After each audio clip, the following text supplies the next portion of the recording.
కుటుంబ కలహాలు, ఆర్థిక ఇబ్బందులు, మానసిక ఒత్తిళ్లు ఇవి ప్రతి మనిషి జీవితంలో ఉండేవే.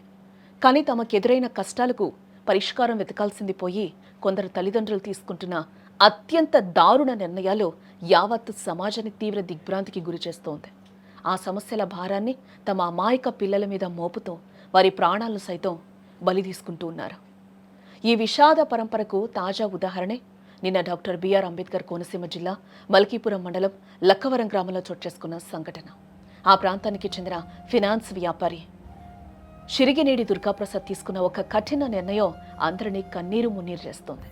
ఆయన తన ఇద్దరు పిల్లలైన కుమారుడు మోహిత్, కుమార్తె జాహ్నవిలను ఆధార్ కార్డు అప్డేట్ అంటూ వెంట తీసుకునెళ్లి గోదావరి నదిలోకి పడేసి ఆపై అతను కూడా గోదావరిలోకి దూకి ఆత్మహత్యకు పాల్పడటం అత్యంత విషాదకరం. ఇక్కడ కారణం ఏదైనా పిల్లలను చంపి తాను ఆత్మహత్య చేసుకోవడం వారి కుటుంబానికి తీరని లోటే.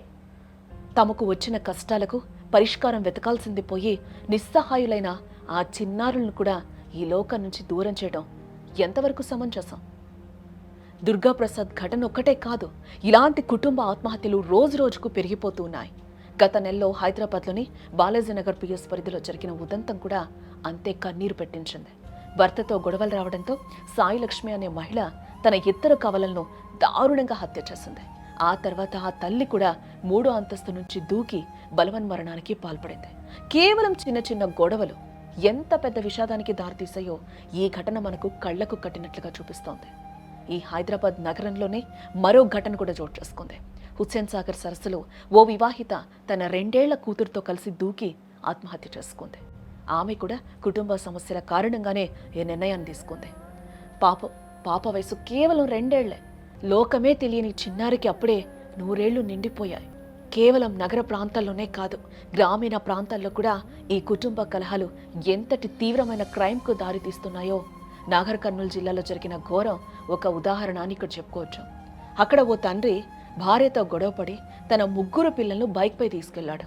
ఆ తర్వాత వారిని నల్లమల్ల అడవుల్లో పురుగుల మందు తాగించి చంపేశాడు. పురుగుల మందు తాగినా ఎక్కడ బతికిపోతారోనని భయపడి వారిపై మళ్లీ పెట్రోల్ పోసి తగలబెట్టాడు. అలా దారి పొడవునా ఒక్కొక్క బిడ్డను చంపుకుంటూ వెళ్లి చివరకు ఆ తండ్రి కూడా ఆత్మహత్య చేసుకున్న పరిస్థితి. ఇంత దారుణమైన నిర్ణయానికి ఆ పిల్లలు చేసిన తప్పేంటి? అలాగే కడపలో కూడా కుటుంబ కలహాలతో విసిగిపోయిన భార్యాభర్తలు కేవలం 18 నెలల చిన్నారితో కలిసి గూడ్స్ రైలు కింద పడి బలవన్మరణానికి పాల్పడ్డాడు. ఈ ఘటనలన్నీ చూస్తుంటే తమకొచ్చిన సమస్యలను ఎదుర్కోవడానికి బదులుగా బలి పశువులుగా నిస్సహాయులైన పిల్లలను ఉపయోగించుకుంటున్నారేమో అనిపిస్తోంది. ప్రతి సమస్యకు ఒక పరిష్కారం ఖచ్చితంగా ఉంటుంది. ఈరోజున్న కష్టం రేపు ఖచ్చితంగా ఉండకపోవచ్చు. ఆర్థికంగా నష్టపోయినా, ఇంట్లో గొడవలు వచ్చినా వాటి గురించి నిపుణులతో మాట్లాడాలి, కౌన్సిలింగ్లు తీసుకోవాలి. జీవితం ఒక్కసారి వస్తుంది కదా. కడుపున పుట్టిన పిల్లలను చంపేసి ఆత్మహత్యలు చేసుకోవడం సమస్యకు పరిష్కారం కాదు. దయచేసి ఎవరైనా ఇలాంటి ఆలోచనలో ఉంటే వెంటనే ఆలోచన నాపి సహాయం కోసం ప్రయత్నించండి.